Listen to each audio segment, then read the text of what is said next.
हे आहे पनामा सिटीमधील Saint Andrews state park. Gulf of मेक्सिकोला लागून असलेलं एकूण 1200 एकर जागेमध्ये हे सेंट अँड्रूज स्टेट पार्क आहे। पार्कमध्ये एंटर केल्यानंतर आपल्याला हे एक छोटंसं म्युझियम लागतं। या म्युझियममध्ये आपल्याला संपूर्ण पार्कविषयीची माहिती आपल्याला इथे मिळते। पार्कमध्ये एंटर करण्यासाठी पर व्हीकल $8 इतकं तिकीट आहे।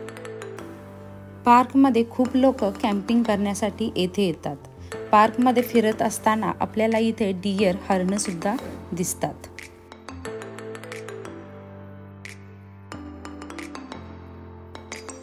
इथे ही जी लाकडी ट्रेल आहे, ही ट्रेल आपल्याला एका लेकवरती घेऊन जाते।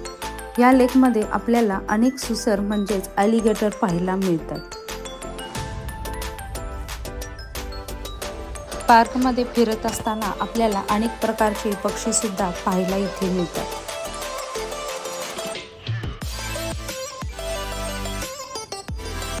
ज्यांना बोटिंग करण्याची आवड आहे त्यांच्यासाठी इथे बेस्ट ऑप्शन आहे। इथे बोटिंग सुद्धा करता येते।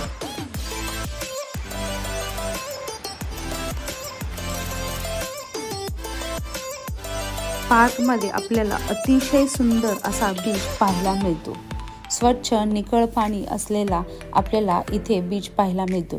या बीचवरती आपल्याला सीशेल्स सुद्धा पाहायला मिळतात। या बीचवरती अनेक जण लोक वॉकिंग करण्यासाठी या बीचवरती येतात। असा हा सेंट अँड्रूज स्टेट पार्क आहे। इथे स्विमिंग, बोटिंग, हायकिंग आणि वॉकिंग बीच आणि सीशेलसाठी प्रसिद्ध आहे। वेडिंग सीझनमध्ये इथे बीच साईडला वेडिंग सुद्धा होतात।